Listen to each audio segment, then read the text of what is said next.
اليوم راح اخذكم المصيف كلش جميل وراقي. هذا المصيف الحلو بيه يكون بين الجبال، يعني الساعة ب3 الظهر تختفي الشمس مباشرة، فخلينا نودع الصيف بهذا المصيف.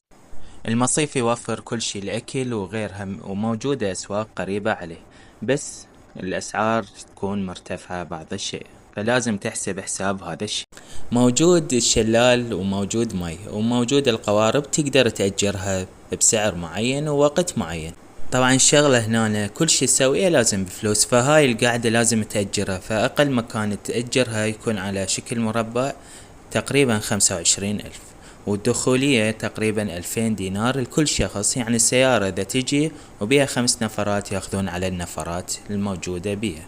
اسم المكان قلي زنطة، واحنا نسميه قلي زنطة. موجود بالخرائط، من تبحث بالخرائط راح تلقي المكان، ويبعد عن مركز أربيل 1 ساعة و40 دقيقة.